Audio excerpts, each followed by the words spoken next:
হঠাৎ আমার ফোনে কল আসলো। দেখলাম ম্যাম কল করেছে। আমি কল রিসিভ করলাম। ওপাশ থেকে ম্যাম বলল, হ্যালো রাজ সাহেব, একটু আমার রুমে আসুন। আমি তারপর ম্যামের রুমে গিয়ে বললাম, ম্যাম আসবো? আসুন।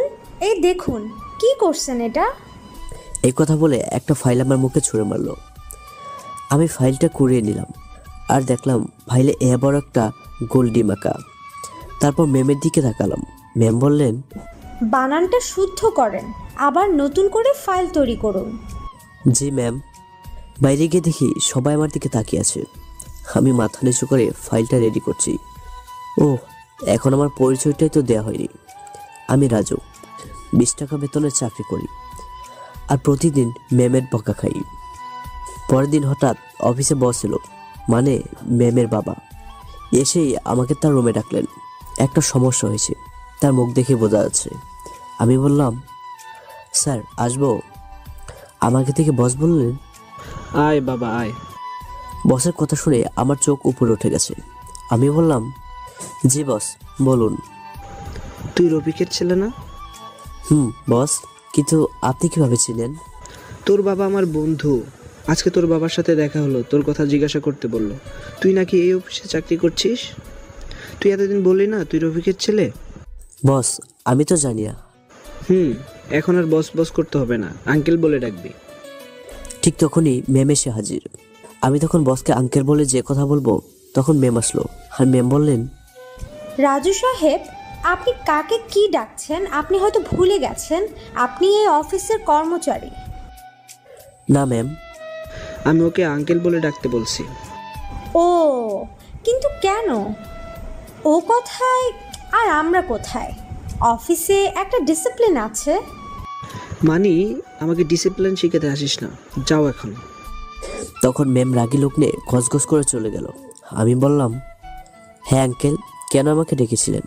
আপনাকে দেখে তো মনে হচ্ছিল আপনি খুব ক্লান্ত। হ্যাঁ, আমি একটা ব্যাপারে খুব চিন্তিত। এখন যাও, আবিদ সাহেবকে বলো যাও 2টায় মিটিং অ্যারেঞ্জ করতে। জি আঙ্কেল।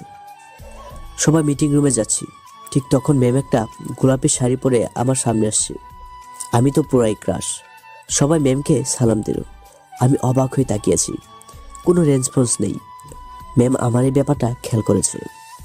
হঠাৎ ম্যাম ঠাস করে থাপ্পড় মারল। তারপর বলল,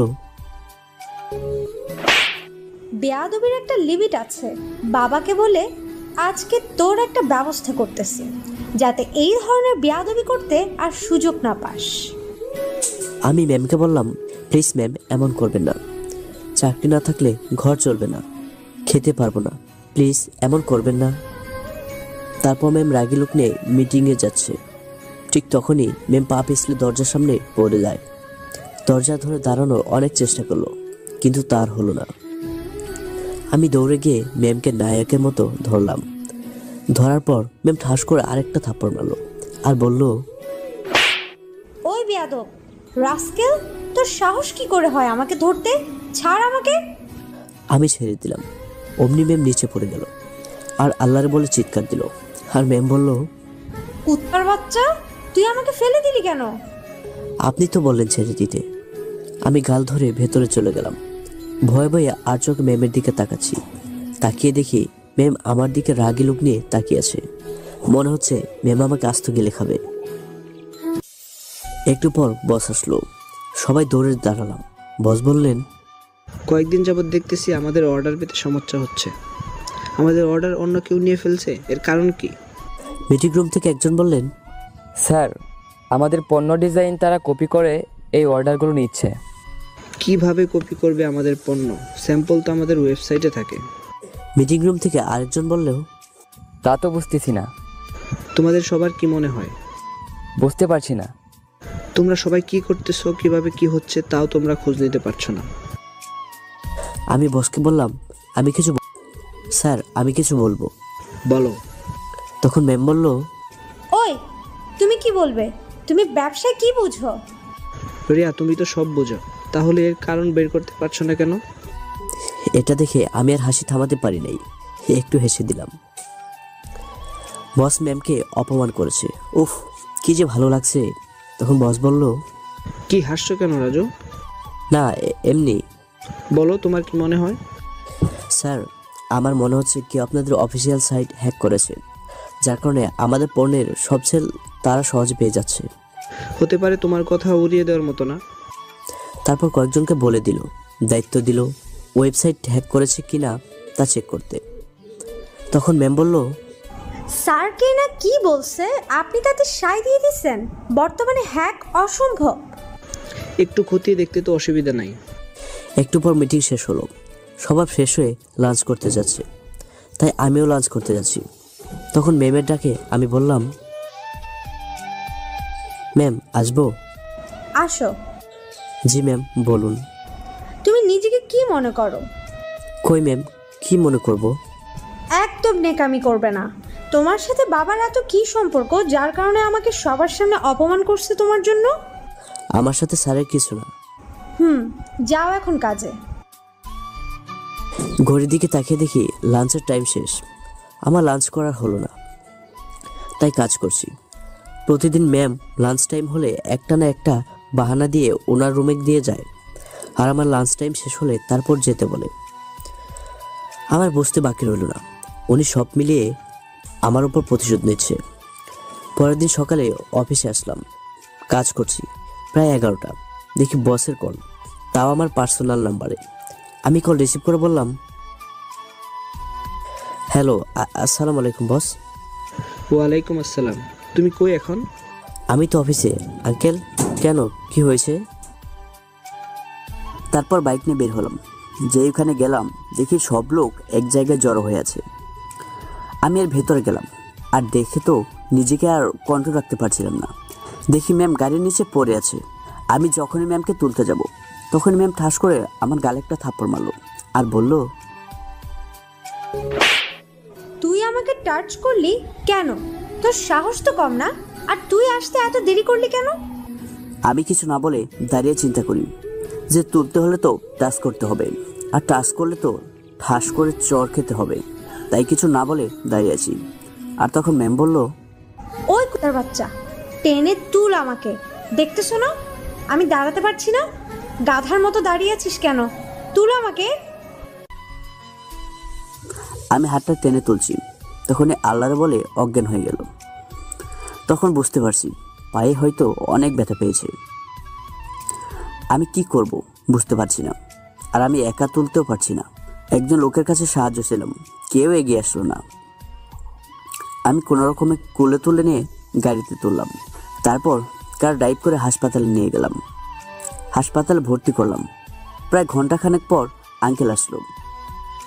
তখনও ম্যামের জ্ঞান ফিরছে না। ডাক্তার পায়ে ব্যান্ডেজ করে দিল। 20 মিনিট পরে জ্ঞান ফিরল। তারপর আমি আর আঙ্কেল ভেতরে গেলাম। আঙ্কেলকে জড়িয়ে ধরে কান্না করছে ম্যাম। আমি দাঁড়িয়ে দেখছি।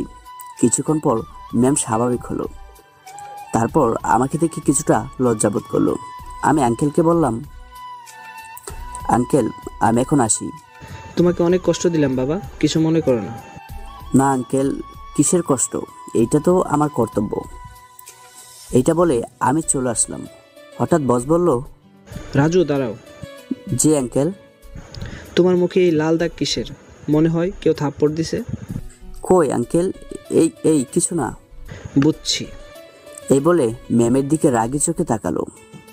আঙ্কেল আমি যাই তাহলে? তুমি আর অফিসে যাওয়া লাগবে না, বাসায় যাও, রেস্ট করো। তারপর আমি আঙ্কেলের ওখান থেকে বাসায় চলে আসলাম। বাসায় এসে ফ্রেশ হয়ে লাঞ্চ করে ঘুমাতে গেলাম। কোনো রকমে ঘুম আসছে না। সকালে শুধু ম্যামের অজ্ঞান অবস্থায় ওই কিউট মুখটা বারবার মনে পড়ছে। উফ, যা লাগছিল ম্যামকে, আমার মন মানছিল না। তাই সন্ধ্যা 6টার দিকেই গেলাম ম্যামকে দেখতে যাই। দেখি আঙ্কেল ওইখানে ম্যামের পাশে বসে আছে। আমি বললাম, ম্যাম কেমন আছেন? ভালো। তুমি আসছো বাবা? হ্যাঁ আঙ্কেল, আপনি এখনো বাসায় যাননি? ওকে একা রেখে কিভাবে যাব? তাহলে তো মনে হয় খাওয়া দাওয়া করেননি। খিদে নেই আমার। আচ্ছা আঙ্কেল, আপনি বাসায় যান, আমি আছি এখানে। বাবা তোমাকে এমনিতেই অনেক কষ্ট দিছি। কি বললেন আঙ্কেল এগুলো আপনি? বাসায় যান, একটু রেস্ট করে। আপনি ঢাকা থেকে আসছেন, অনেক জার্নি হয়েছে, আপনি বাসায় যান। না আমি আসি, সমস্যা নেই। আর আঙ্কেল, আপনি মনে হয় আমাকে পর ভাবছেন। ছি ছি ছি, কি বলো বাবা এগুলো? আমাকে আপন মনে করলে আপনি বাসায় যান, আমি আছি এখানে। আচ্ছা ঠিক আছে। আমি আঙ্কেলকে একটু আগাই দিয়ে আমি 20 মিনিট পর আসলাম। তাই ম্যাম বলল, এতক্ষণ কই ছিলে? আমি আঙ্কেলকে এগিয়ে দিতে গিয়েছিলাম। বাবাকে আগায় দিতে 20 মিনিট লাগে নাকি? আমি চুপ হয়ে দাঁড়িয়ে আছি। ম্যাম বলল, উফ কি বাজে গন্ধ, সিগারেট খাইছো নাকি? প্লিজ আঙ্কেলকে এটা নিয়ে কিছু বলবেন না। আচ্ছা বলবো না, তবে একটা কথা দিতে হবে। কি কথা? বলেন, বাবা না আসা পর্যন্ত আপনি এই রুমের বাইরে যাবেন না। আচ্ছা ঠিক আছে, যাব না। পাশে টুল ছিল, বসে পড়লাম চুপ করে। ম্যাম বলল, তোমার মোবাইলটা একটু দাও, আমার মোবাইলে চার্জ নাই। কেন, কি করবেন মোবাইল দিয়ে? তোমাকে যেটা দিতে বলছি সেটা দাও। হাত বাড়িয়ে মোবাইলটা দিলাম। তারপর দেখলাম ম্যাম ফেসবুকে ঢুকছেন। আমার আইডিটা লগ আউট করে নিজের আইডিটা লগ ইন করলো। পরে বলল রাজকুমার আইডিটা সার্চ দিতে। অ্যাক্সিডেন্টের কারণে হাতে ব্যথা পেয়েছে, তাই নিজে সার্চ করতে পারছে না। আমি তো আকাশ থেকে পড়লাম, কারণ আইডিটা ছিল আমার, যেটা দিয়ে আমি গল্প দিই ফেসবুক আর বিভিন্ন গ্রুপে। আমি ম্যামকে বললাম, ম্যাম এটা তো একজন লেখক, অনেক ভালো গল্প লেখে। তুমি চিনো নাকি ছেলেটাকে? না ম্যাম, চিনি না, কিন্তু ওর লেখা গল্প আমার খুব ভালো লাগে। আমারও। কিছু বলছেন? না, দাও মোবাইলটা দাও। তারপর দেখি ম্যাম গল্প পড়ছে আর একটু একটু মুসকে মুসকে হাসছে। উফ, সেই লাগছে ম্যামকে, একদম পুরো ক্রাশ খেয়েছি। তখন প্রায় রাত 9টা থেকে 9টা 10 হবে। আঙ্কেল আসলো খাবার নিয়ে, আমাকে বলল বাসায় চলে যেতে। আমি বললাম, না আঙ্কেল, আপনি মনে হয় অসুস্থ, আপনি বাসায় চলে যান, আমি থাকি রাতে। আঙ্কেল আর কিছু বলল না। 10টার সময় বাসায় চলে গেল। ম্যামের পাশে বসে আছি। ম্যাম বলল, এই নাও তোমার মোবাইল, এখন বাইরে যাও, আমি ঘুমাবো। আশ্চর্য হয়ে ম্যামের দিকে তাকিয়ে রইলাম। ম্যাম বলল, কি রে, কি বলছি শুনোস না? বাইরে যা। ওকে ম্যাম, কিছু লাগলে ডাকবেন আমাকে। এই বলে বাইরে চলে আসছি। বসে আছি দরজার সামনে। প্রায় 12টার দিকে ম্যাম আমাকে ডাক দিল। গিয়ে দেখি ম্যাম ভীতু চোখে তাকিয়ে আছে আমার দিকে। আমি বললাম, কি হয়েছে ম্যাম? আমার ভয় করছে, ঘুম আসতেছে না। কিসের ভয়? আমি তো বাইরে আছি। তোমার বাইরে থাকতে হবে না, আমার পাশের টুলে বসে থাকো। আমি মনে মনে অনেকটাই খুশি হয়েছি এই কথাটা শুনে, তাই বললাম, ওকে ম্যাম। কোথাও যাবে না কিন্তু, এখানে থাকো। ওকে ম্যাম, আপনি ঘুমিয়ে পড়ুন। ওকে। আমি দেয়ালে মাথা ঠেকিয়ে ঘুমাচ্ছি। হঠাৎ ঘুম ভেঙে গেছে। দেখি ম্যাম আমার এই পাশে ঘরে ঘুমাচ্ছে। ওহ, ম্যামকে দেখতে যা লাগছিল, পুরো পরীর মতো। ইচ্ছে করছিল হাত দিয়ে একটু আদর করে দেই। ম্যামের দিকে তাকিয়ে থাকতে থাকতে কখন যে ঘুমিয়ে পড়লাম নিজেও জানি না। হঠাৎ ঘুম ভাঙলো, দেখি ম্যাম আমার দিকে তাকিয়ে আছে। ওফ, ম্যামের তাকানোটা সেই। আমি বললাম, ma'am good morning. Good morning. Ma'am নাস্তা আনবো? কয়টা বাজে এখন? ঘড়ি দেখে অবাক, 10টা বেজে গেছে। আমি কই ম্যাম? কুম্ভকর্ণের মতো যেভাবে ঘুমাচ্ছেন আমি তো বুঝতেছি না, তুমি আমাকে পাহারা দিচ্ছ নাকি আমি তোমাকে পাহারা দিচ্ছি? সরি ম্যাম, ভুল হয়ে গেছে। আজকে যেন ম্যামের মুখে থেকে মিষ্টি মিষ্টি কথা বের হচ্ছে। মনে মনে ভাবছি আজকে সারাদিনটা ভালো যাবে। 10টার সময় আঙ্কেল আসলো। আঙ্কেল আমাকে বাড়ি পাঠিয়ে দিল। আমি বাসায় চলে এলাম। তারপর অফিসে গেলাম, কাজ শুরু করলাম। হঠাৎ 5টায় অচেনা নাম্বার থেকে কল আসলো। হ্যালো, কে? ওই দিক থেকে ম্যাম বলল, এখন কই তুই? অফিসে। কি? অফিসের কাজ শেষ করে তারপর 6টায় আসবো। অফিসে কেন গেছো? আমার কাজ করতে হবে, আর না হলে তো বেতন পাবো না, আর বেতন না পেলে খাবো কি? এই কথাগুলো বলার পর কেটে দিল। ফোন একটু পর মেসেজ আসলো। আমাকে বলল, আপনার 5 দিনের ছুটি হয়েছে, আপনি এখন যেতে পারেন। আমি বললাম, আমি তো ছুটির জন্য আবেদন করিনি। ম্যাম ফোন করে ছুটি দিয়েছে। এটা বলেই ম্যানেজার চলে গেল। আমি বাসায় চলে যাই। ফ্রেশ হয়ে 6:30-এ হাসপাতালে গেলাম। তখন ম্যাম বলল, কয়টা বাজে এখন? 6:30। তোমাকে আসতে বলছি কয়টায়? আমি অনেকক্ষণ চুপ হয়ে রইলাম। একটু পর বললাম, আঙ্কেল কোথায়? বাবাকে পাঠিয়ে দিছি। ও, আমি বাথরুমে যা। তাহলে আমি নার্সকে ডেকে দিচ্ছি। ওকে। নার্সকে ডাকলাম, কিন্তু খবর নেই। মাথা খারাপ হয়ে যাচ্ছে। আমি কি বসে থাকবো? তো আমি কি করব? কোলে করে নিয়ে আসবো? ওই কুত্তার বাচ্চা, তুই কাকে চোখ রাগিয়ে কথা বলছিস? Sorry ma'am. এখন আমাকে বাথরুমে দিয়ে আয়। আমি মুখটা সামনে দিয়ে বললাম, আগে থাপ্পড়টা দিয়ে দিন। কেন? আপনাকে কোলে করে নিয়ে যেতে হবে, আর তাহলে তো আপনাকে টাচ করতে হবে, আর টাচ করলেই তো আমার গালে থাপ্পড় পড়বে। তাই আগে থেকেই মুখে একটা বসিয়ে দিন। তাহলে নে। এই বলে আলতো করে হাতটা মুখে ছুঁয়ে দিল। আমি বুঝতে পারলাম না থাপ্পড় দিল নাকি আদর করলো। যাই হোক, পরে দেখা যাবে। ম্যামকে কোলে করে বাথরুমে দিয়ে আসলাম। ম্যাম বলল, যাও বাইরে অপেক্ষা করো। বাইরে অপেক্ষা করছি। ম্যামের ডাকে আমি ভেতরে যাই। তারপর ম্যামকে বেডে এনে শুয়ে দিলাম। ম্যাম বলল, যাও নাস্তা করে আসো, টাকা আছে। আছে, আমি তো ফকির না। ভালো। বাইরে গেলাম, নাস্তা করে সিগারেট খেয়ে তারপর হাসপাতাল আসলাম। আসার পর ম্যাম বলল, আবার সিগারেট খেয়ে আসছো? Sorry ma'am. ওকে, আর যেন ভুল না হয়। আপনি আরাম করেন, আমি বাইরে থেকে ঘুরে আসি। কোথাও যেতে হবে না। Okay ma'am. তারপর আমি ম্যামকে কমলা, আঙ্গুর খেতে দিলাম, কারণ সন্ধ্যায় ওষুধ আছে। এর মাঝে আঙ্কেল চলে এসছে। আমি বাসায় চলে যাচ্ছি। এমন সময় ম্যাম ডাক দিল। আমি গেলাম আর বললাম, ম্যাম কিছু বলবেন? তোমার শার্টে ময়লা পরিষ্কার করে ফেলো। ও হ্যাঁ, আমি তো খেয়াল করি নাই। তারপর পরিষ্কার করে আমি বের হলাম। 4টার দিকে একটা কল আসলো। মোবাইল বের করে দেখি ম্যামের নাম্বার থেকে কল। তাই রিসিভ করে বললাম, হ্যালো ম্যাম, কেমন আছেন এখন? ভালো। তুমি কি 5টার দিকে আসবে? হ্যাঁ আসবো। কেন ম্যাম? না, তুমি যদি আসো তাহলে বাবাকে বাসায় পাঠিয়ে দিতাম, তাই। হ্যাঁ, আঙ্কেলকে পাঠিয়ে দেন, আমি 5টায় চলে আসবো। এই বলে ফোনটা কেটে দিলাম। তারপর চিন্তা করে দেখলাম, আসলে ম্যাম একটু রাগী হলেও মনটা সরল। আমাকে ছোট লোক আরও কিছু বলে বকাঝকা করে, কিন্তু পরে আবার ভালো ব্যবহার করে। আমি ম্যামকে যতবার দেখি ততবারই মনে হয় ক্রাশ খাই। বরাবর 5টার দিকে হাসপাতালে গেলাম। রুমের সামনে গিয়ে বললাম, ম্যাম আসবো? এত দেরি কেন হলো আসতে? কই ম্যাম, দেরি হলো? দেরি নয় তো কি? কয়টা বাজে খবর আছে? ম্যামের মোবাইলে দেখি 5টা 20। এইবার আমি আমার মোবাইলটা বের করলাম, দেখি 5টা 3। মাথায় কিছু ঢুকছে না। ম্যামকে কি বলবো? ম্যাম বলল, কি হলো, কথা বলো না কেন? আসলে ম্যাম মোবাইলে এখন 5টা 3 বাজে। কই দেখি। আমার মোবাইলটা ম্যামের কাছে দিলাম। তারপর ম্যাম আমার মোবাইলের টাইমটা ঠিক করে দিল। আমি ম্যামকে বললাম, ধন্যবাদ ম্যাম। ঠিক মতো একটা কাজও করতে পারো না। একটু পর নার্স এসে খাবার দিল। ডাক্তার নাকি ডেকেছেন।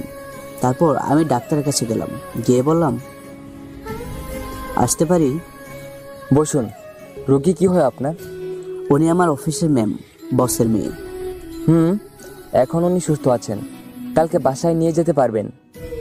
খুশি হব নাকি কান্না করব বুঝতে পারছি না। পরে আমি বললাম, আচ্ছা ঠিক আছে ডাক্তার সাহেব। এখন আপনি আসতে পারেন। রুম থেকে বাইরে যাওয়ার পর বুকে কেমন যেন ব্যথা অনুভব করলাম।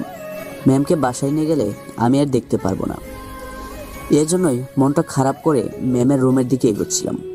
তখন ম্যাম বলল, কি বললো ডাক্তার? কালকে আপনাকে বাসায় নিয়ে যেতে পারবো, এটা বলেছে। যাক বাবা, বাঁচা গেল। এই বন্দি জীবন ভালো লাগে না আর। পাশের টুলে বসে পড়লাম। ম্যাম বলল, কি মন খারাপ? না এমনি। আমার হাতে না রাখে পাশে থাকা ওষুধের কৌটাটা নিচে পড়ে গেল। আমি তুলতে যাব, আর তখনই ম্যাম কৌটাটা তুলতে আসলো। ব্যাস, খেলাম মাথায় মাথায় বাড়ি।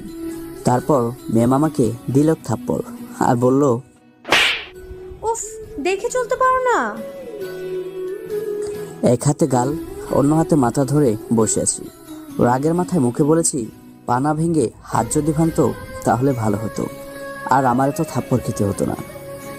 আমার কথা শুনে রাগী মুখ দিয়ে আমার দিকে তাকালো। তারপর দেখি ম্যাম অনেক জোরে জোরে হাসছে। ব্যাপারটা বুঝতে পারলাম না। ম্যামকে জিজ্ঞাসা করলাম, হাসছেন কেন? ম্যাম বলল, আপনি হাসছেন কেন? তবে হাসিটা ক্রাশ খাওয়ার মতো। যতবারই দেখি ততবারই ভালো লাগছে। ম্যাম বলল, গালে আর মাথায় এখনো কি ব্যথা আছে? আমি খেয়াল করলাম আমি এখনো গালে মাথায় হাত দিয়েছি। আমি কিছুটা লজ্জা পেয়ে হাতটা নামালাম। তারপর ম্যাম বলল, এই তুমি কি বলেছিলে আমার হাত ভাঙতে? আপনি তো থাপ্পড় দিয়ে দিয়ে তো আমার গালের অবস্থা লাল করে ফেলেছেন। উল্টাপাল্টা করলে তো মার খাবেই। আমি জন্মের পর এত মার খাইনি যা আপনি কয়েকদিন দিলেন। জন্মের পরে খাও নাই তো এখন খাচ্ছ আর কি? রাগ করে কিছু না বলে রুমের বাইরে চলে এলাম। একটু পর ম্যাম ডাকছে। আমি রাগ করে ভেতরে যাচ্ছি। আর প্রায় 3-4 বার ডাক দিয়েছে। পরে দেখি চুপ হয়ে গেছে। পরে কি না কি ভেবে আমি রুমের দরজাটা খুলে ভেতরে গেলাম।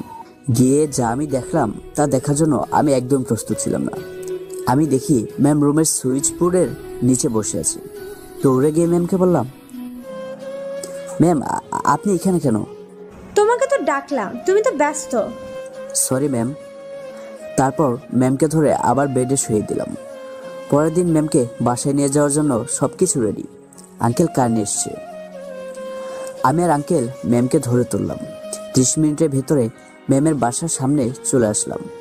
আমি আর আঙ্কেল ম্যামকে ধরে কার থেকে নামালাম। তারপর ম্যাম বলল, আমি আর হাঁটতে পারছি না, পায়ে ব্যথা করছে। তাহলে রুমে কিভাবে যাবেন? তুমি দিয়ে আসবে? আঙ্কেলের দিকে তাকালাম। আঙ্কেল বললেন, আচ্ছা তুইও ওকে আস্তে আস্তে করে নিয়ে আয়। ম্যাম আস্তে আস্তে হাঁটুন, আমি ধরছি। বলছি না আমি হাঁটতে পারছি না। তাহলে কি কোলে করে নিয়ে যাব? তাই করো। আমি তো অবাক। যে মেয়ে টাচ করলে থাপ্পড় দিত সেই বলছি কোলে করে নিয়ে যেতে। ম্যাম বলল, আরে কি হলো, কোলে নিয়ে চলো, আর দাঁড়িয়ে থাকতে পারবো না, তাড়াতাড়ি করো। তারপর আমি কোলে তুলে নিয়ে ওনার রুমে নিয়ে আসলাম। তারপর আমি আঙ্কেলের সাথে দেখা করে চলে আসলাম। 10 দিন পর ম্যামে অফিসে জয়েন করলাম। এই 10 দিনের মধ্যে ম্যামের সাথে দেখা হয়নি, তবে ফোনে 2-1 বার কথা হয়েছে। ম্যাম এতদিন পর অফিসে জয়েন করলো, তাই সবাই তাকে ফুল দিয়ে শুভেচ্ছা জানালো, আমি ছাড়া, কারণ আমার মন খারাপ ছিল।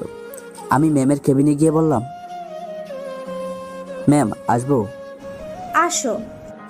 আমার আজকে ছুটি লাগবে ম্যাম। কেন? একটু পার্সোনাল কাজ আছে, আমাকে তাই বাসায় যেতে হবে। তো কাজটা কি আমাকে বলা যাবে? না, আঙ্কেল জানে। তাহলে ছুটিটা আঙ্কেলের থেকে নাও। কি বলছেন এসব? কি বলছি মানে, কানে কম শুনছস নাকি? যাও কাজ করো, কোনো ছুটি নাই, এখন এই রুম থেকে যেতে পারো। তারপর মন খারাপ করে কাজ করতে লাগলাম। 20 মিনিট পর আমি ব্যাগ নিয়ে অফিস থেকে বের হয়ে হাসপাতালে চলে এলাম, কারণ আমার ছোট ভাই সাগর খুব অসুস্থ। 50,000 টাকার প্রয়োজন ছিল। আমার মাথা কাজ করছিল না, কোথা থেকে এতগুলো টাকা আসবে বুঝতে পারছিলাম না। কি করব? 1 ঘন্টা পর মোবাইল একটা কল আসলো। মোবাইল বের করে দেখি ম্যামের কল। রিসিভ করে বললাম, হ্যালো। তোকে যেতে মানা করছি না, কই তুই এখন? আমি কাজে আসছি। 20 মিনিটের ভিতর অফিসে জয়েন কর, মিটিং আছে। ম্যাম আমার জানা মতে তো আজকে কোনো মিটিং ছিল না। একটু আগে মিটিং টাইম ঠিক হয়েছে। আমি আসতে পারবো না, আমি হাসপাতালে আসছি। মিথ্যা বলার জায়গা পাও না? চাকরি বাঁচাতে চাইলে 20 মিনিটের ভিতর তাড়াতাড়ি আয়। টেনশনে পড়ে গেলাম। একদিকে টাকা, অন্যদিকে চাকরি। তাই আমি ম্যামকে বললাম, আসতেছি ম্যাম। আসছি বলে কলটা কেটে দিলাম। তারপর আমি আমার ভাইয়ের সাথে দেখা করতে গেলাম। তখন রুমে ডাক্তার ছিল। ডাক্তার বলল, 20 মিনিট পর অপারেশন শুরু হবে, আপনি কোথাও যাবেন না। কিন্তু আমি তো অপারেশনের টাকাটাই ম্যানেজ করতে পারি নাই। টাকা জমা হয়ে গেছে। কে দিল এত টাকা? আফজাল সাহেব। আমি অবাক হয়ে গেছি, তাই আমি কল দিলাম। আঙ্কেল, আপনি এতগুলো টাকা কেন দিলেন? তোমার ছোট ভাই অসুস্থ, তোমার কাছে টাকা পয়সাও নাই, আমি জানি। আর তুমি যা করছো আমাদের জন্য, এটা আমি কখনো ভুলবো না। তাই বলে এতগুলো টাকা? কত আর, সামান্য কিছু টাকা তো। অপারেশন তো কিছুক্ষণ পর। হ্যাঁ আঙ্কেল। কোথাও যাওয়ার দরকার নেই, হাসপাতালেই থাকো। ম্যাম যে বলল মিটিং আছে। এইটা আমি সামলে নেব। আচ্ছা আঙ্কেল, ঠিক আছে। ফোন কেটে দিলাম। আমি আর অফিসে গেলাম না। 11:30-এর দিকে অপারেশন শুরু হলো। 12:30-এর দিকে আমার ভাইকে কেবিনে দিল। সে মোটামুটি সুস্থ আছে। তাকে দেখে মনে যেন অন্যরকম একটা আনন্দ লাগছে। পরের দিন ভাইকে হাসপাতালে রেখে আমি 10টার দিকে অফিসে চলে গেলাম। কাজ শুরু করেছি। 10:30-এ ম্যাম এসে আমার কেবিনের সামনে দাঁড়িয়ে ম্যাম বলল, কাল এতবার বলার পরও মিটিং অ্যাটেন্ড করো নাই কেন? ম্যাম আমি হাসপাতালে ছিলাম। ম্যাম একটা থাপ্পড় মারলো আর বলল, আবারও মিথ্যে কথা। অফিসের ডিসিপ্লিন বলতে কিছু আছে। কাল মানা করার পরও কেন অফিস থেকে বের হয়েছেন? চোখ উপড়ে দেখি সবাই আমার দিকে তাকিয়ে আছে। আর ম্যামের পেছনে আঙ্কেল দাঁড়িয়ে আছে। আঙ্কেল বলল, রিয়া, তুই ওর গায়ে হাত দিলি কেন? এই 2 টাকার কর্মচারীর জন্য তুমি আমার কাছে কৈফিয়ত চাইছো? বস হাত তুলে ম্যামকে যে থাপ্পড় দিব, এমন সময় আমি হাত ধরে ফেলি। আমি আঙ্কেলকে বললাম, আমার মতো 2 টাকার কর্মচারীর জন্য প্লিজ ওনার গায়ে হাত তুলবে না। এতে আপনার বড় অপমান হবে, যা আমি মানতে পারবো না। রাজু, তুমি কিছু মনে করো না, ও একটু রাগী। না আঙ্কেল, কিছু মনে করিনি আমি। ম্যাম আর কিছু না বলে তার রুমে চলে গেল। আর রিয়া ম্যামকে অনেকগুলো কথা বলে চলে গেল বস। চারপাশে তাকিয়ে দেখি সবাই আমার দিকে তাকিয়ে আছে। নিজের কাছে এইটাকে অনেক বেশি অপমান লাগছিল। সাথে সাথে কাগজ কলম নিয়ে রিজাইন লেটার লিখে ফেললাম। তারপর ম্যামের রুমে গেলাম। গিয়ে বললাম, ম্যাম আসবো? আসার দরকার কি তোর? তোর জন্য আমি বারবার বাবার কাছে অপমানিত হচ্ছি। আপনাকে আর অপমানিত হতে হবে না, আর সেই ব্যবস্থাই করছি। কি ব্যবস্থা?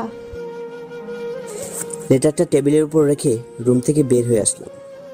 পরে নিজের ব্যাগ গুছিয়ে অফিস থেকে বের হয়ে আসলাম। 3 দিন পর মিটিং অ্যারেঞ্জ হলো। মিটিংয়ে সবাই আছে, আমি ছাড়া। বস বলল, রাজু সাহেব কই? রাজু সাহেব চাকরি থেকে রিজাইন নিয়েছে কখন? ওই দিনের ঘটনার পর থেকে। আজকে মিটিং খুবই গুরুত্বপূর্ণ। আমাদের ওয়েবসাইট হ্যাক করেছে মিনি গ্রুপের প্রতিষ্ঠাটি, যার কারণে আমাদের সব অর্ডার ওরা দিচ্ছে। আমাদের ক্ষতি হচ্ছে। আপনারা কি এমন কোনো হ্যাকারকে চেনেন? চিনলে বলবেন, যে আপনাদের কাজটা করে দিতে পারবে।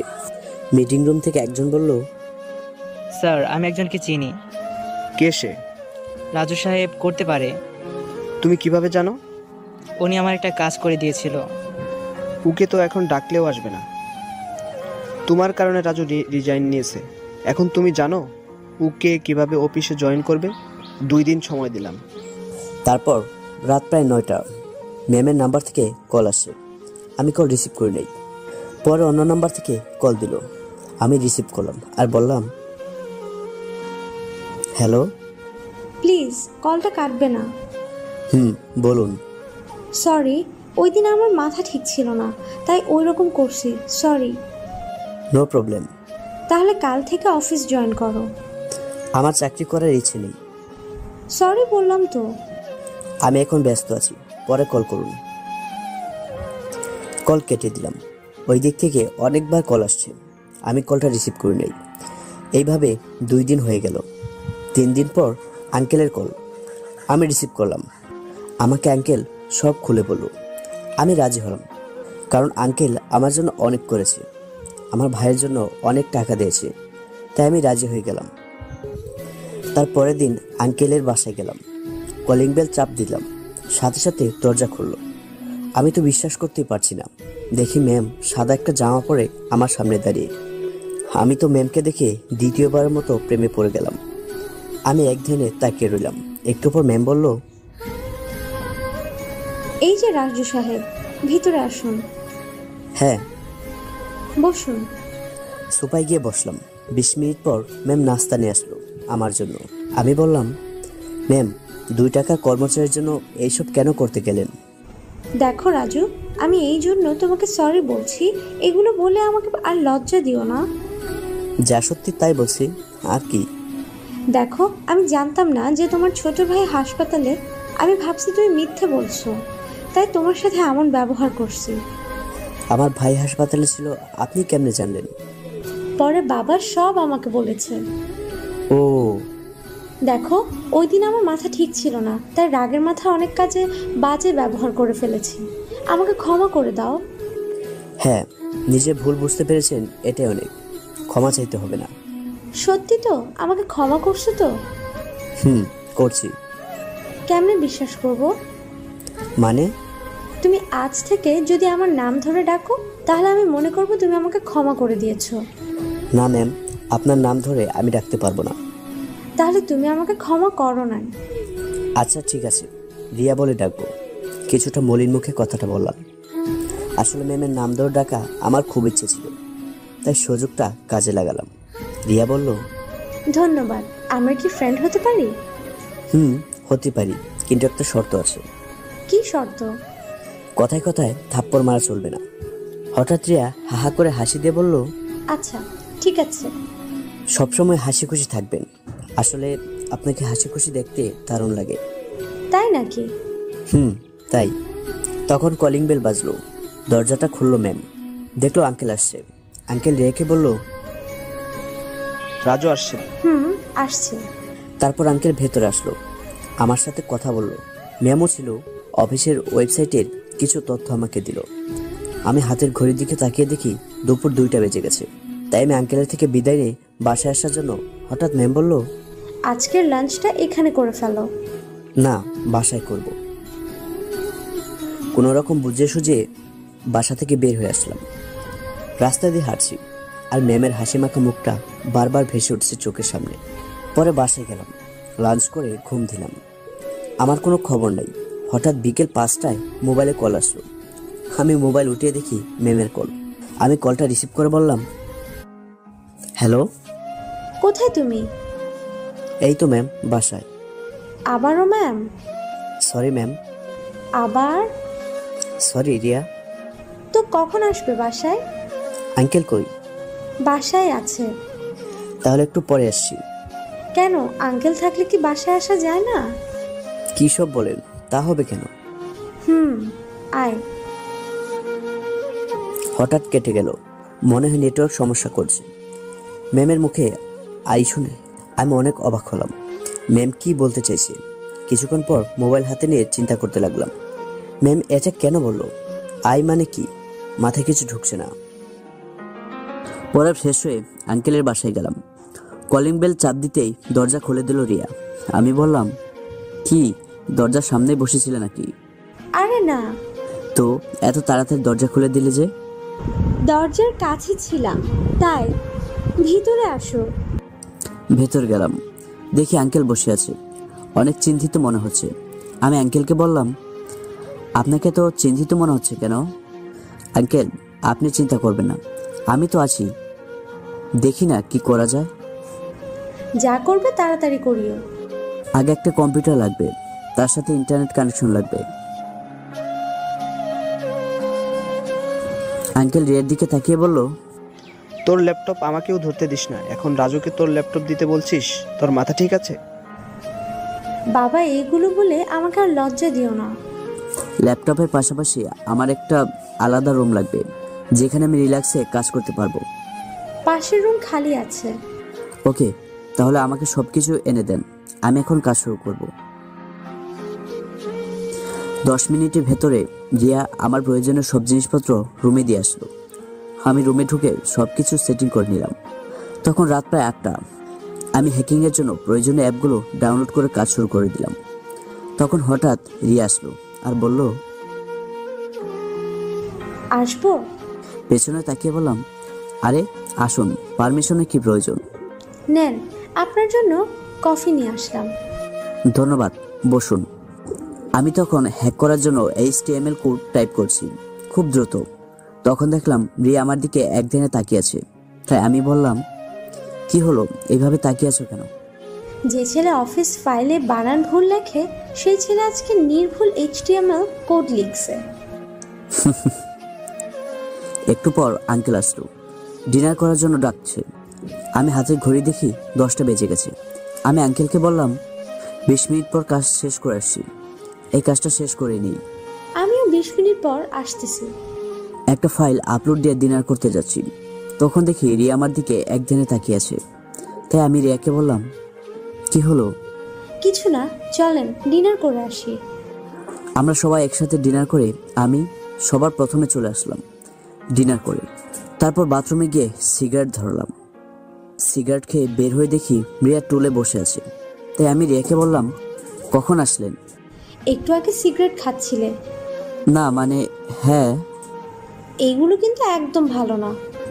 আর খাবো না, এই বলে আমি আমার কাজ শুরু করে দিলাম। আমি দেখলাম রিয়া বাইরের দিকে তাকিয়ে আছে।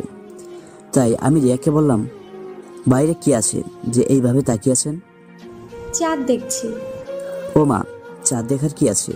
এটা তো প্রতিদিনই দেখি। প্রতিদিনের চাঁদ আর আজকের চাঁদ আলাদা। কেমন আলাদা?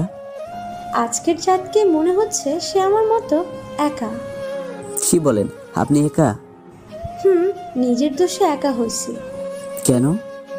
যে আমার বন্ধু হয়ে বিপদের সময় থেকেছিল, তাকে আমি বারবার অপমান করে শত্রু বানিয়ে দিলাম। কে সে? কেন জানেন না? আমি চুপচাপ হয়েছি। রিয়া আবার বলল, কথা বলেন না কেন? কি বলবো? আমি কার কথা বলছি তুমি জানো না? জানি। কার কথা? আমার কথা। সরি, আমাকে ক্ষমা করে দিও। তুমি বিশ্বাস করবে কিনা জানি না, তোমাকে অপমান করার পর না আমি শান্তিমতো ঘুমাতে পারছি না। আমি কোনো কাজ ঠিকভাবে করতে পারছি না। চোখের সামনে তোমার মুখটা ভেসে উঠছে, মনে হচ্ছিল আমি কাছের কিছু হারিয়ে ফেলছি। প্লিজ রাজু, আমাকে ক্ষমা করে দাও। আমি সত্যিই তোমাকে খুব খুব হঠাৎ করে আমি বলে উঠলাম, কাজ হয়ে গেছে, ওয়েবসাইট ঠিক হয়ে গেছে। কই দেখি। এই তো। তো যেটা বলছিলাম। কি বলছিলেন? তুমি কিছু এতক্ষণ? না, আমি তো কাজ করছিলাম। রিয়া হঠাৎ করে চোখ মুখ লাল করে চলে যেতে লাগলো। তাই আমি বললাম, কই যাও? জাহান্নামে। এই বলে রুম থেকে বের হয়ে গেল। আসলে আমি সব শুনেছি, আর অবাক হয়েছি অনেক। এই মেয়ে বলে কি, শুনে তো পুরাই অবাক। তাই একটু রিয়াকে কষ্ট দেওয়ার জন্য এমন অভিনয় করছি। রাত 2টায় কাজ শেষ করে ঘুমিয়ে পড়লাম ওই রুমেই, লাইট অন করে। হঠাৎ যেন কারো স্পর্শ পেলাম। চোখটা একটু খুলে দেখি রিয়া আমাকে কম্বল গায়ে দিয়ে চলে গেছে। তখন মোবাইল বের করে দেখি ভোর 4টা বাজে। আমি ঘুমিয়ে পড়লাম। পরের দিন সকাল 8টায় রিয়া ডাক দিল। চোখ খুলে দেখি রিয়ার মুখ। ওফ, যা লাগছে না রিয়াকে দেখতে। তার ভেজে চুলের শ্যাম্পুর সুবাস যেন আমাকে পাগল করে দিচ্ছে। হঠাৎ রিয়া বলে উঠল, কি হলো, এইভাবে পাগলের মতো তাকিয়ে আছেন কেন? ঘুম থেকে উঠে যদি পরীক্ষা দেখা যায় তাহলে তো তাকিয়ে থাকতেই হবে।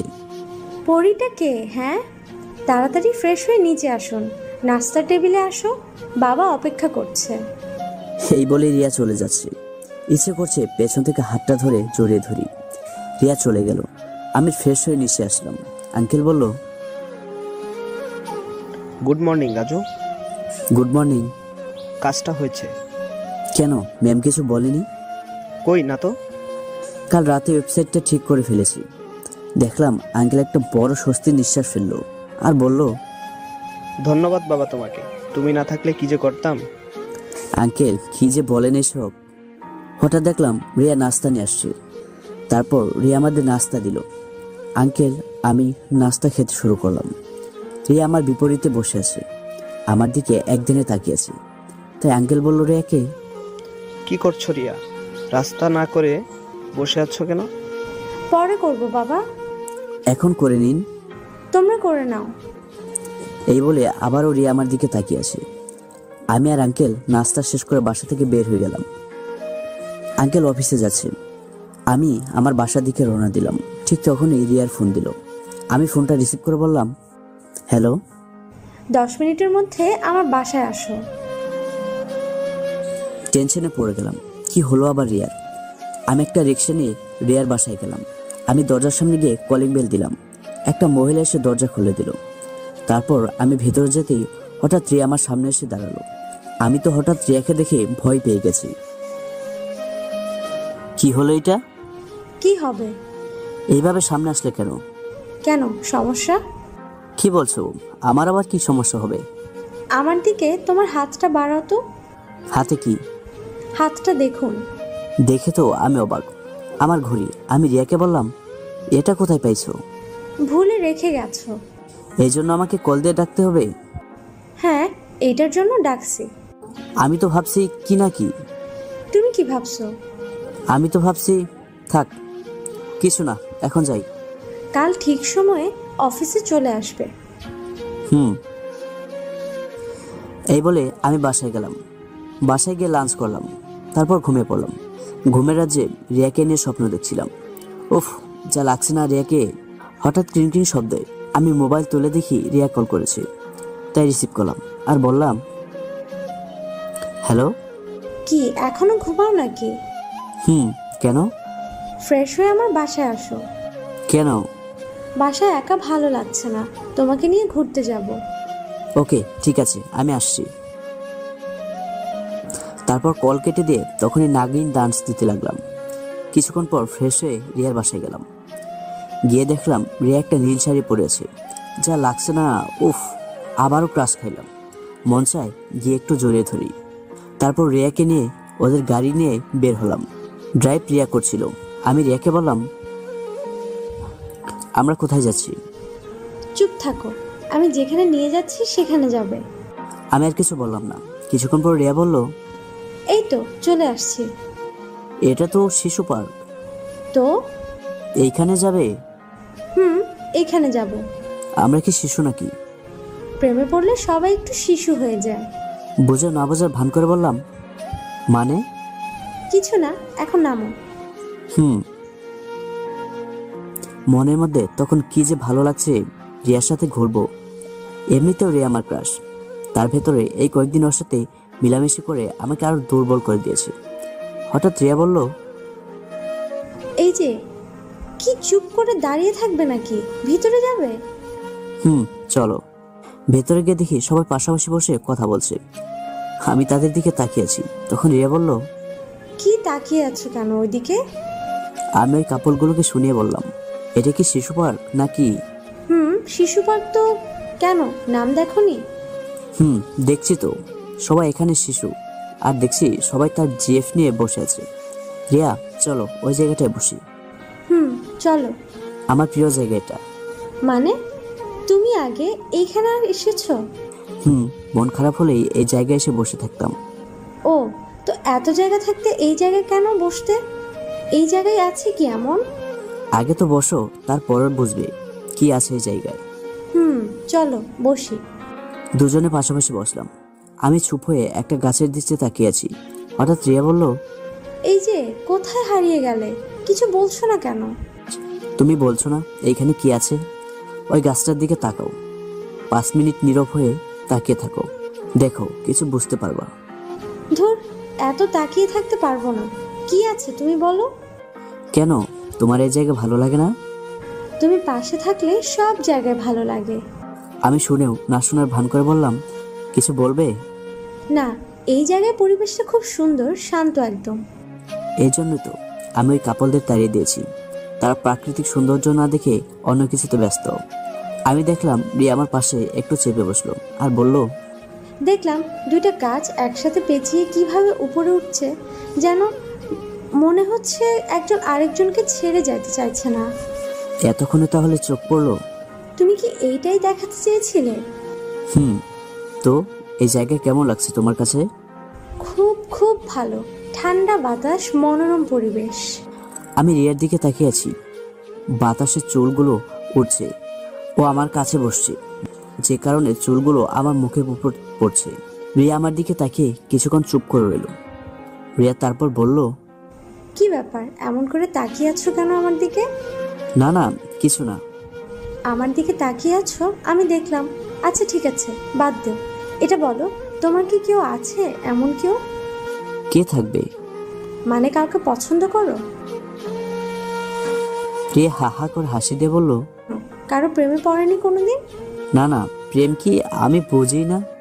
তাই ভালো। কি ভালো? কিছু না। কেন, তোমার নেই মনের মানুষ? আছে। কে সে?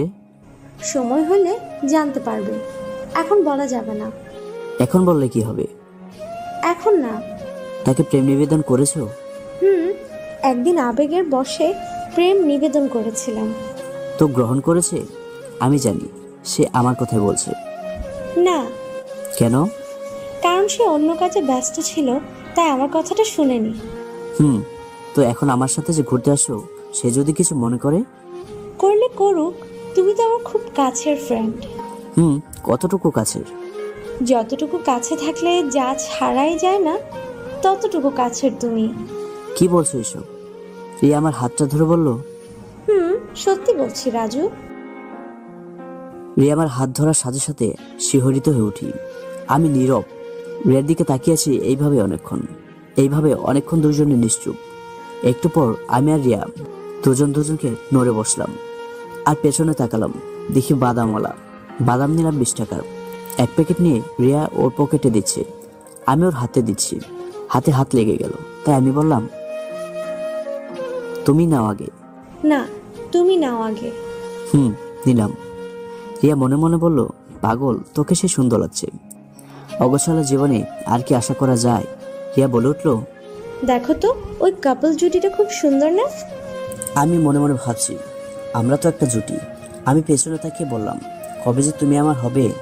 তখন রিয়া বলল, কিছু বলছো? আমি তো কিছু বলি নাই। চলো উঠি, সন্ধ্যা হয়ে আসতেছে। এই বলে রিয়া উঠে যাচ্ছে। তখন আমি বলে উঠলাম, আরেকটু বসি। তুমি চাইলে সারাক্ষণ বসে থাকতে পারবো। কিছু বলছো? না। আচ্ছা, এই সুন্দর প্রকৃতির মাঝে তোমার কি করতে ইচ্ছে করে? প্রিয় মানুষটাকে জড়িয়ে ধরে আদর করতে ইচ্ছে করে। ছি, এইখানে এসব করে নাকি? একটু আগে তাহলে ওই কাপলগুলো কি করলো যে আমরা তো আর সেটা করতে যাচ্ছি না? আমরা মানে? সরি, আমরা বলে ফেলছি। চলো উঠি। তোমাকে একটা কথা বলার ছিল। বলো, কি বলবে? বলছিলাম, তুমি কিছু মনে করবে না তো? না, কিছু মনে করব না। আমাকে 1 প্লেট ফুচকা খাওয়াবে? আমি একটু রাগী ভাবে বললাম। এইটা বলার জন্য এত আমতা করছো? রিয়া হাহা করে হাসি দিয়ে বলল, আর কি আশা করছো? কিছু না, মনে মনে বলছি, আমাকে এইভাবে হতাশ করা, এর প্রতিশোধ কালকে নেব অফিসে। কি বিড়বিড় করছো? না, কিছু না, চলো। এই, কই যাও? আমাকে টেনে তুলো। আমি হাত বাড়ালাম, রিয়া হাত ধরলো। কি যে একটা ফিল করলাম। তারপর টেনে তুললাম, সাথে সাথে হাত ধরে ওরে বাবার বলে একটা চিৎকার মারলাম। একটু নাটক শুরু করলাম। সাথে সাথে আমার সামনে রিয়া এসে বলল, কি হয়েছে তোমার? আমার হাত ধরে বলল, যে আটার বস্তা টেনে তুলতে হয়েছে, খবর হয়ে গেছে আমার। কি? আমি আটার বস্তা? হ্যাঁ। যাও, তোমার সাথে কথা বলবো না। ওকে। এই বলে আমি গাড়ির দিকে চলে যাচ্ছি। তখন পেছন থেকে আমার হাত ধরে বলল, ফুচকা খাওয়াবে না? পেছনে ফিরে দেখি রিয়া মুখ কালো করে আমার হাত ধরে দাঁড়িয়ে আছে। আমি বললাম, কি হয়েছে তোমার? কি হবে? কিছু না হলে মুখ কালো করে আছো কেন? এমনিতে। ফুচকা খাবে? খাবো। চলো। তারপর দোকানে গেলাম, 2 প্লেট ফুচকা অর্ডার দিলাম। রিয়া বলল, মামা 1 প্লেট দাও। কেন? ও, তুমি বুঝবে না। ওকে, 1 প্লেট দাও। একটু পর 1 প্লেট ফুচকা নিয়ে আসলো। মানুষ হলাম আমরা 2 জন, 1 প্লেট থেকে 2 জনেই খাচ্ছি। হাতে হাত স্পর্শ লাগছে। ওফ, কি যে ভালো লাগছে। হঠাৎ শুরু হলো কারাকারি। প্লেটে ফুচকা আছে একটা। আমি বলি আমি খাবো, রিয়া বলে ও খাবে। অনেকক্ষণ পর আমি রাগ করি, ঠিক আছে তুমি খাও বলে মুখটা অন্যদিকে ফিরে নিলাম। 5 মিনিট পর রিয়া বলল, আমি খাবো না, তুমি খাও। খাবো না। রিয়া প্লেটটা নিয়ে আমার একদম কাছে আসলো, মানে এত কাছে যে ওর নিঃশ্বাস আমার মুখে পড়ছে। রিয়া আমাকে বলল, খাবে না? আমি অনেকটা ভয় পেয়ে বললাম, খাবো। Good boy. রিয়া আমাকে খাইয়ে দিল। অনেকটা খাইলাম, বাকিটা রিয়াকে খাইয়ে দিলাম। তারপর রিয়া বলল, তোমার না পুরোটা খাওয়ার শখ? তোমাকে ফেলে কি করে খাই? রিয়া কিছুটা লজ্জা পেয়ে সরে দাঁড়ালো। আমি বললাম,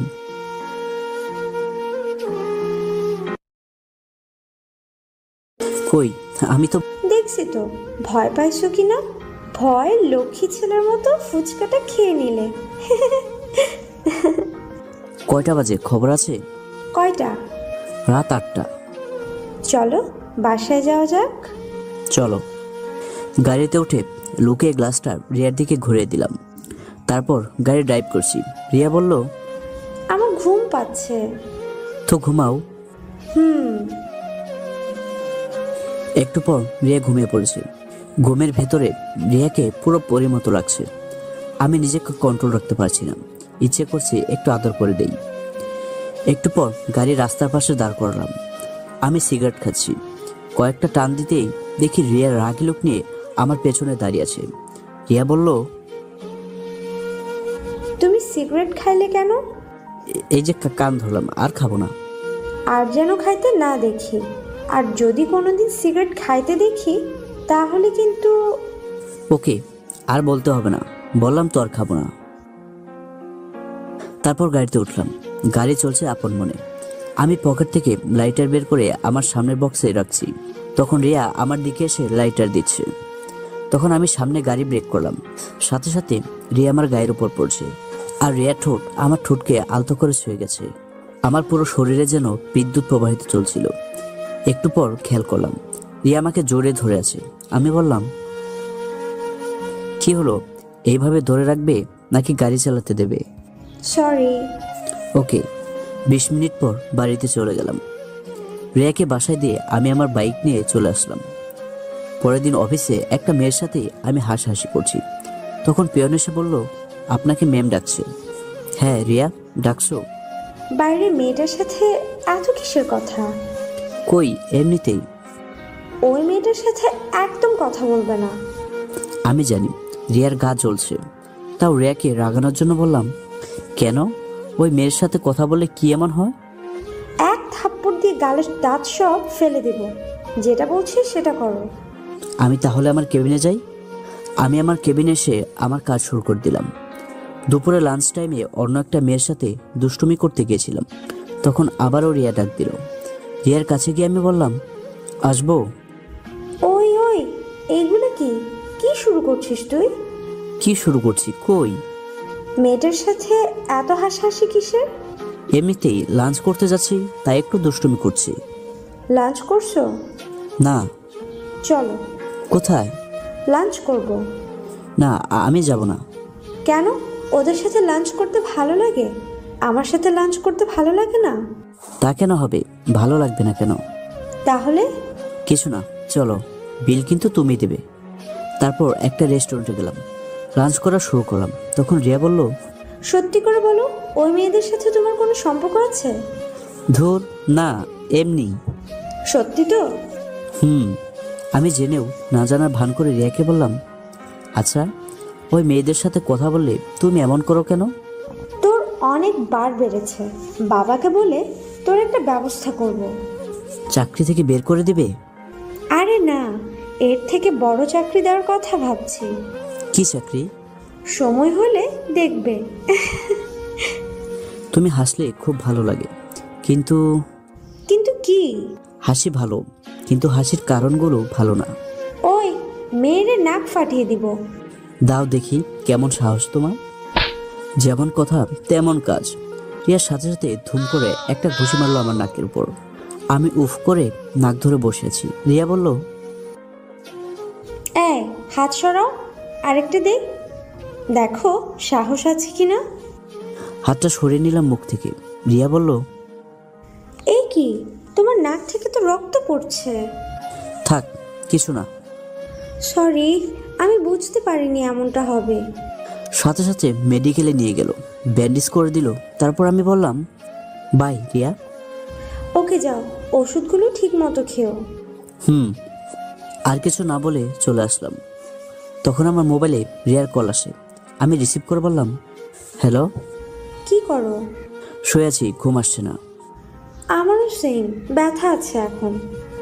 ব্যথা তো আছে। সরি, আর এমন ভুল হবে না। আসলে দোষটা তো আমার। আমি তোমাকে রাগিয়ে দিয়েছিলাম, আর নয়তো এটা হতো না। তাও আমার এমনটা করা উচিত হয়নি। ওকে বাই, ঘুম পাচ্ছে। ওকে। পরের দিন সকালে অফিসে গেলাম। সবাই একসাথে অফিসে। একজন কলিং বলল, রাজু সাহেব, আপনার নাকে কি হয়েছে? কিছু না, বাসায় পিছলে পড়ে গিয়েছিলাম। এইটা বলে রিয়া রুমের দিকে যাচ্ছি। তখনই রুমের বাইরে থেকে দেখি রিয়া ভেতরে কার সাথে জানি হাসাহাসি করছে, কথা বলছে। নক না করে ভেতরে ঢুকলাম। দেখি রিয়া অন্য একটা ছেলেকে জড়িয়ে ধরে বাই বলছে।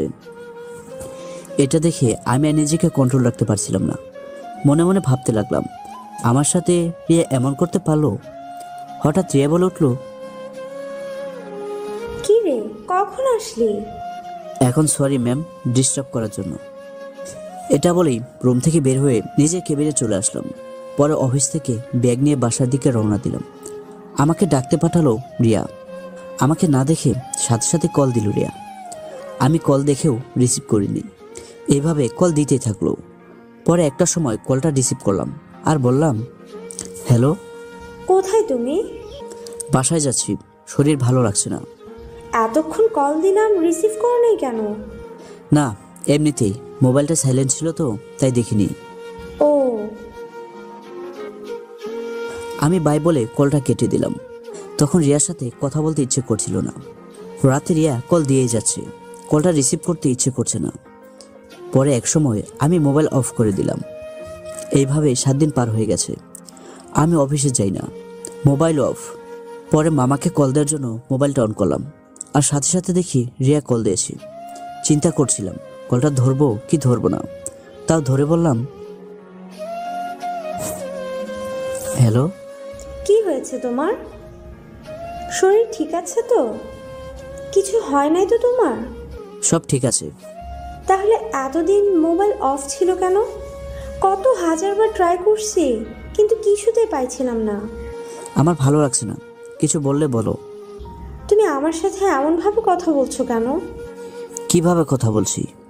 মনে হচ্ছে আমাকে এড়িয়ে চলছো। সেই সাধ্য আমার নেই। আমি আপনার অফিসের একজন সামান্য কর্মচারী, আপনাকে এড়িয়ে চলার সাহস আমার নেই। তুমি ওই দিনের পর থেকে কেমন জানি হয়ে গেছো, কিছু না বলে অফিস থেকে বের হয়ে গেছো। কেমন হব? আমি তো আমার মতোই আছি। ও, তো কোথায় এখন? বাইরে। বাইরে কোথায়? জায়গার নাম বলো। জানি না। এই বলে কলটা কেটে দিলাম। তখন অজান্তে আমার চোখের পানি চলে আসলো। মনে মনে ভাবছি, রিয়াকে মনে হয় অনেক বেশি ভালোবেসে ফেলেছি। পরক্ষণে ভাবলাম, ও কোথায় আর আমি কোথায়। তারপর আমি অন্ধকারের আমার প্রিয় জায়গায় ওই শিশু পার্কে পুকুরে পাড়ে বসে আছি। তখন সন্ধ্যা 7টা বাজে। কেন জানি না চোখ থেকে পানি পড়ছে, পানি যেন থামছেই না। তখন কে যেন আমার কাঁধে হাত রাখলো। আমি তো দেখে অবাক হয়ে গেলাম। ম্যাম, আপনি? বলার সাথে সাথে একটা থাপ্পড় মারলো। আমি গাল ধরে চুপ করে আছি। আমার পাশে বসে আমার হাতটা ধরলো। আমি হাতটা ছাড়িয়ে নিলাম আর বললাম, কি করছেন এসব? যা ইচ্ছা করছে তাই করছি। মানে? তুমি আমাকে ভুল বুঝছো। আমি কেন ভুল বুঝতে যাব? ওই দিনের ব্যাপারটা নিয়ে। বাদ দেন ম্যাম এসব কথা। ম্যাম বলার সাথে সাথে আবারও থাপ্পড় মারলো।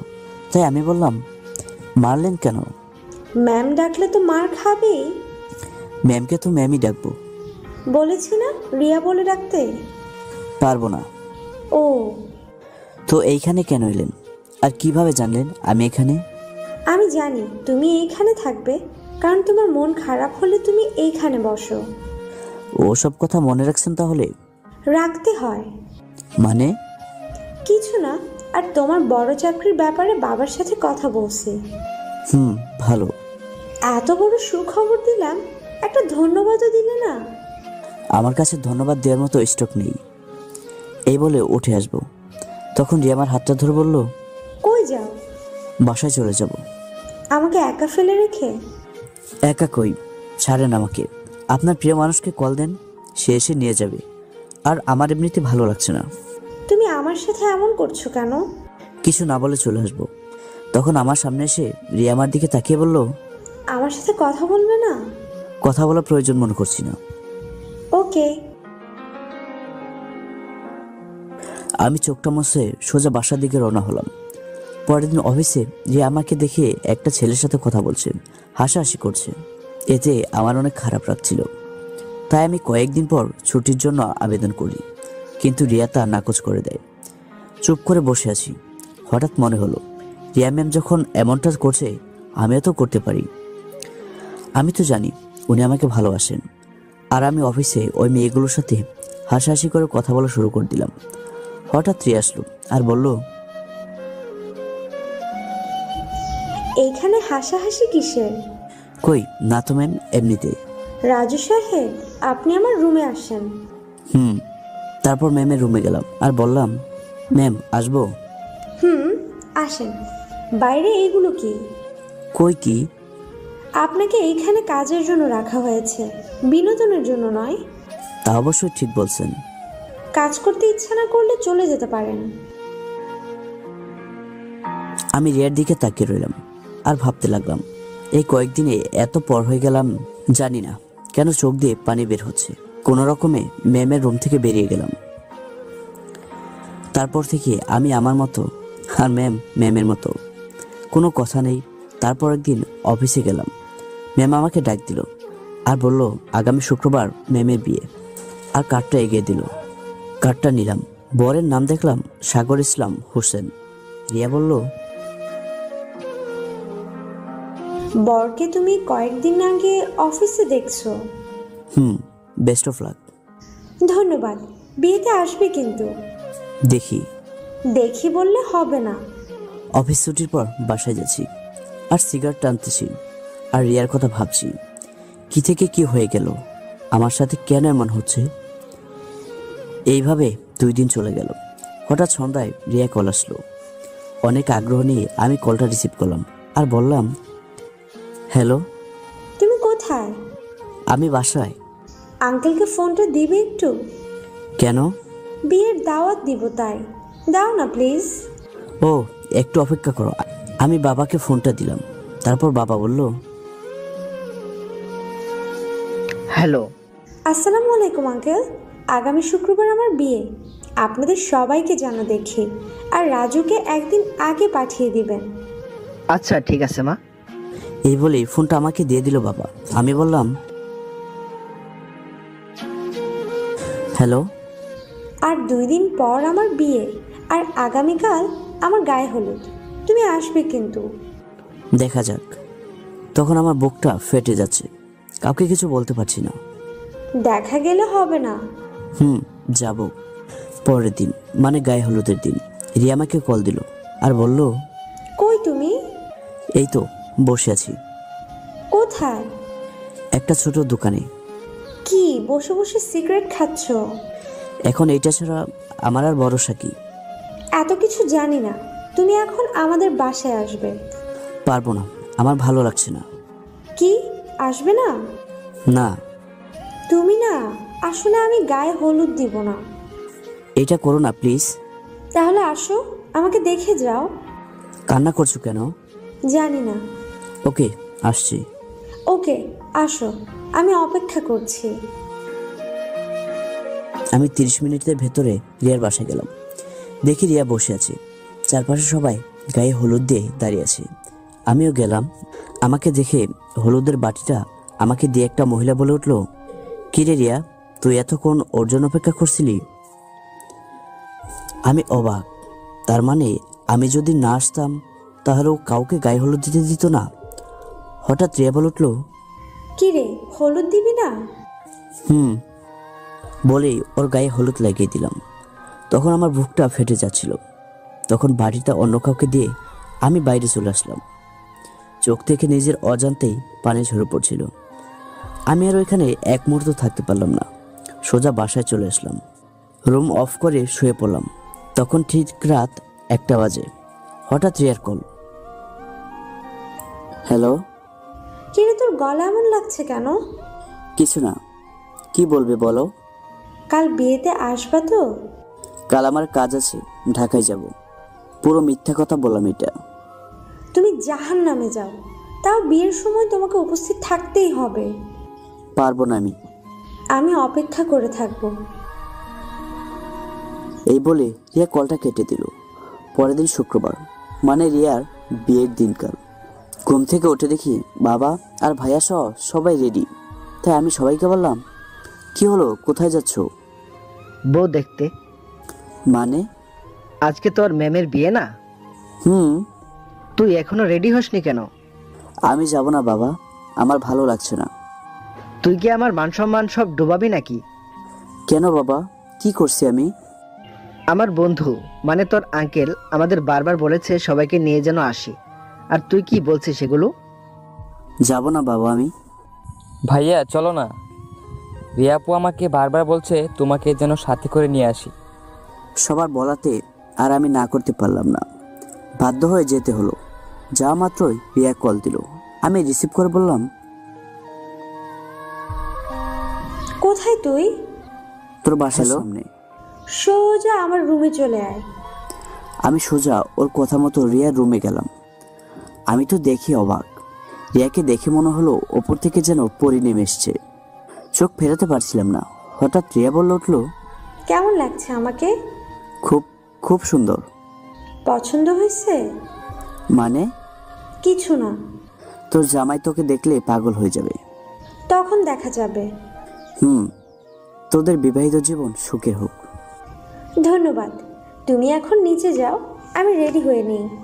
আর কোথাও যাবা না কিন্তু, তোমাকে ছাড়া আমি বিয়ে করব না। আমি মনে মনে বললাম, আমার জন্য কারো বিয়ে আটকে থাকবে না। রিয়াকে কতটা ভালোবাসি বোঝাতে পারি না। হঠাৎ চোখ দিয়ে পানি গড়িয়ে এলো। আমার চোখের পানি দেখে রিয়া বলে উঠল, কি রে, কান্না করছিস কেন? না রে, চোখে জানি কি পড়েছে। আমি পরিষ্কার দেখতে পাচ্ছি তুই কান্না করছিস। বাগানের প্রিয় ফুলটা যদি অন্য কেউ ছিঁড়ে নিয়ে চলে যায়, তাহলে তো কান্না আসবেই। মানে? কিছু না। কিছু না বলে চোখ মুছে বাইরে আসলাম। আমার এক মুহূর্ত বিয়ে বাড়িতে থাকতে ইচ্ছে করছে না, কারণ আমি নিজের চোখে দেখতে পারবো না রিয়াকে অন্য কারো হাতে। বাইক নিয়ে বের হলাম। মাত্র 100 স্পিডে বাইক টানছি। আমার গন্তব্য কোথায় আমার জানা নেই। একটু পর খেয়াল করলাম আমার বাইকে ব্রেক কাজ করছে না। তখনই বুঝতে পারছি আজ হয়তো পৃথিবী থেকে বিদায় নিতে হবে। তখন রিয়ার মুখটা খুব মনে পড়ছে। তখন খেয়াল করলাম পকেটে মোবাইল কাঁপছে। বের করে দেখি রিয়ার কল। মোবাইলটা কানে লাগিয়ে কথা বলতে লাগলাম। হ্যালো। কই তুই? তোকে পুরো বাড়ি খুঁজে কেউ খুঁজে পাচ্ছে না। কই আসোস এখন? বাইকে আমি। তাড়াতাড়ি বাড়িতে আয়। আমি আসবো না। দেখ, রাগ করিস না। সত্যি বলতে আজকে তোর আর আমার বিয়ে। কি? সবাই জানে, তুই ছাড়া। সবাইকে মানা করছি তোকে কিছু না বলতে। কি করলি তুই এটা আমার সাথে রিয়া? সরি কষ্ট দেওয়ার জন্য। তোমাকে অনেক ভালোবাসি, আমি নিজের থেকে বেশি। প্লিজ তাড়াতাড়ি চলে আসো, আমি অপেক্ষা করছি তোমার জন্য। রিয়া, আমি মনে হয় ফিরবো না। কেন? কি বলছো এইসব? আমার উপর এখনো রাগ করে আছিস? সরি বললাম তো। রিয়া, আমিও তোকে ভালোবাসি, আমি বাঁচতে চাই রিয়া। কি হয়েছে তোমার? হঠাৎ আমার বাইকে ব্রেক কাজ করছে না। এমনিতে আমার বাঁচার ইচ্ছেও ছিল না। তোকে ছাড়া এমনিতে আমি বাঁচতেও পারবো না। কিন্তু এখন তোর কথা শুনে আমার বাঁচতে খুব ইচ্ছে করছে, কিন্তু বাঁচতে হয়তো পারবো না। আমাকে ক্ষমা করে দিও। রিয়া হেলো হেলো করছে, কিন্তু একটা ঝাঁঝালা আওয়াজ করে কলটা কেটে গেল। রিয়া কান্না করে উঠল। আর রিয়া বুঝতে বাকি নেই যে রাজু অ্যাক্সিডেন্ট হয়েছে। 7 দিন পর আমার জ্ঞান আসলো। আমি চোখ খুলে দেখি রিয়া আমার পাশে শুয়ে আছে। আস্তে করে রিয়াকে ডাক দিলাম। আমাকে রিয়া দেখে অনেক খুশি হয়ে যায়। আমাকে জড়িয়ে ধরে বলল, তুমি আমাকে কোথায় ছেড়ে যেতে চাইছিলে? যেতে দিলে কই আর, বেঁচেই তো গেছি, আর মরবো না। আমি যদি সব সত্যি আগে জানিয়ে দিতাম, তাহলে তোমার সাথে এরকম খারাপ কিছু হতো না। যা হবার হয়েছে। ভবিষ্যতে এমন ভুল আর করবো না। আর কখনো এমন হবে না। একটু পর আমার রুমে সবাই আসলো। সবাই আমাকে নিয়ে কৌতূহলের শেষ নেই। কেমনে কি হলো, সবার একই প্রশ্ন। সবাই আমাকে দেখে খুব খুশি হলো। সবার মাঝে দেখি আমার বাবা একপাশে দাঁড়িয়ে কান্না করছে। আমি বাবাকে বললাম, বাবা তুমি কেমন আছো? আমার কথা কে ভাবে? কি বলছো বাবা? আমার কথা ভাবলে কি আর এগুলো করতে পারতি? আমি আর কোনো কথা বললাম না। তখন রিয়া বলল, এখন তোমরা সবাই বাইরে যাও, ওর সাথে আমি কিছু কথা বলবো। সবাই বাইরে চলে গেল। ভেতরে আমি আর রিয়া। আমি বলে উঠলাম, I love you. I hate you. আমি কিন্তু আবার চলে যাব রিয়া। হঠাৎ কিছু না বলে আবার জড়িয়ে ধরে আই লাভ ইউ টু বলল। তারপর আরো 7 দিন পর আমি পুরোপুরি সুস্থ হয়ে গেছি। কিছুদিন পর রিয়া আর আমার বিয়ে হলো। রিয়া বাসর ঘরে বসে আছে। আজকে কেন জানি না বাসর ঘরে মানে রিয়ার কাছে যেতে ভয় লাগছে। তাই ছোট ভাই আমার সাথে আমার রুম পর্যন্ত আসলো। তারপর বলল, কিরে ভাইয়া, ভেতরে যাও, ভাবি তোমার জন্য অপেক্ষা করছে, আর তুমি এখানে দাঁড়িয়ে আছো। আমি কিছু বলছি না, কেমন যেন মনে হয়। তারপর আমার ছোট ভাই ধাক্কা দিয়ে ভেতরে ঢুকিয়ে দিয়েছে। আমি গিয়ে দেখি রিয়া একটা বড় ঘুমটা দিয়ে বসে আছে। আমি কিছু বলছি না, দাঁড়িয়ে আছি। তারপর দেখলাম রিয়া নেমে এসে আমাকে সালাম করলো। আমি ওকে তুলে বললাম, সবাইকে বুকে নেই, তাই আমি বুকে নিলাম না, কারণ সবাই যেটা করে সেটা আমার ভালো লাগে না। তাই আমি বললাম, স্বামী সংসার নিয়ে সুখী হবে, দোয়া করে দিলাম, সারা জীবন যেন স্বামীর খেজমত করতে পারো। এই কথাটা বলার পর রিয়া একটা থাপ্পড় মারলো, আর কতগুলো খুশি হায় রে আবারও নাক ফাটিয়ে দিল। আমি ব্যথা পাওয়ার অভিনয় করলাম একটু। রিয়া সেটা দেখে ও কান্না করতে লাগলো।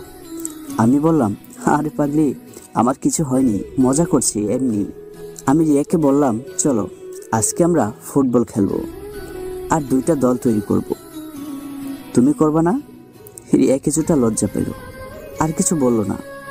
তারপর লাইট অফ করে শুয়ে পড়লাম। শুরু হলো আমাদের, থাক আজ আর বলবো না।